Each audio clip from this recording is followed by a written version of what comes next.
Hi, I'm Mr. Huber, and in this video we're going to talk about problem 1f.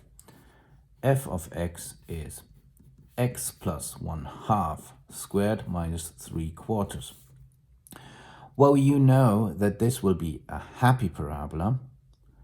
It will be the original parabola, in fact, that has been translated by 1/2 unit to the left and 3/4 of a unit downwards. Okay, so the vertex will be at minus 1/2 minus 3/4. So let's work out the general form.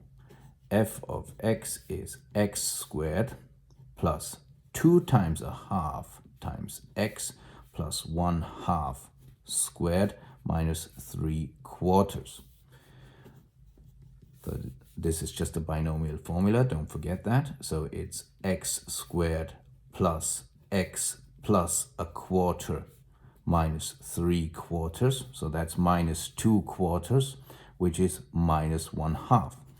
F of x is x squared plus x minus 1/2. So what's the y-intercept? Either you plug it in here, 0. You plug 0 in here in order to know what the function does at 0. Or you just look at this and you know this will be the y-intercept. The y-intercept is 0 minus 1/2. So now if you wanted to draw this as a qualitative sketch, you would do the following. You would say it's a happy parabola. Here we go. And let's say this is minus 1/2. So this is minus 3/4. You see I'm not measuring anything. And then you know that it will go through 1/2. That would probably be here. Minus 1/2. And you see it does not even fit, but it's not necessary. So it will look somewhat like this. And you see you're expecting 2 zeros. If you wanted to do it in a more exact way, you could obviously say, well, this is 1/2 here, and then minus 3/4 here, and then 1/2 here. Well, it would be very difficult with this system of coordinates. But well, as an overall idea, we get it here. So x and y. So let's work out the zeros. Because obviously it's a happy parabola where the vertex is below the x-axis, and that means it necessarily intersects the x-axis. And we're 100% sure here that one 0 will be positive and the other 0 will be negative. So let's see what happens. So f of x is equal to 0. X plus 1/2 squared minus 3/4 is equal to 0. So x plus 1/2 squared is 3/4. Because we want to isolate x, we need to put this on the other side, or add 3/4 on both sides to be more exact, plus 3/4. Now we take the square root. So x plus 1/2 is equal to plus minus the square root of 3/4. Don't forget the plus minus. Remember, x squared is 16, then x is plus minus the square root of 16.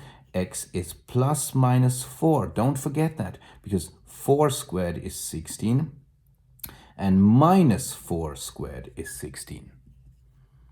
Don't forget that. Well, we all know that the square root of 16 is just 4. That's by definition.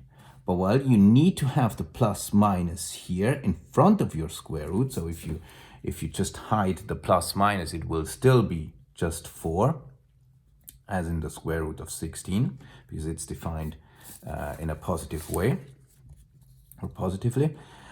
But as an equation, this is an equation, you need plus minus, because when you said it, if you plug it in, if you put it into your equation, you see that you have 2 solutions, okay? Plus and minus 4. So this is plus and minus 3/4.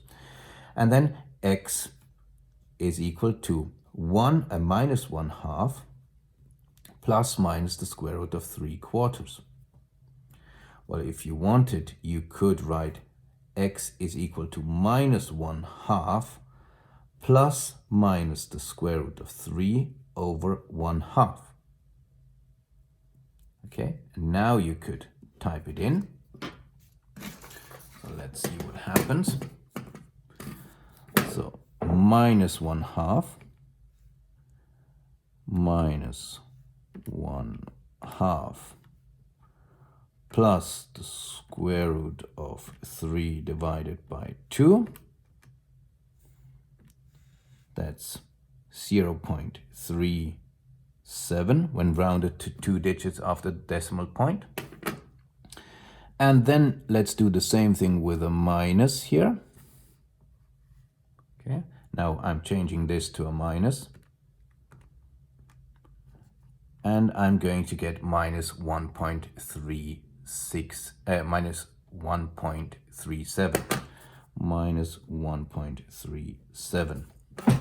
So this 0 is at 0.37 and this 0 is at minus 1.37. So it does make sense. And I predicted, or we predicted, that one of the zeros is positive because the y-intercept is at minus 1/2. So we know that the graph will intersect the x-axis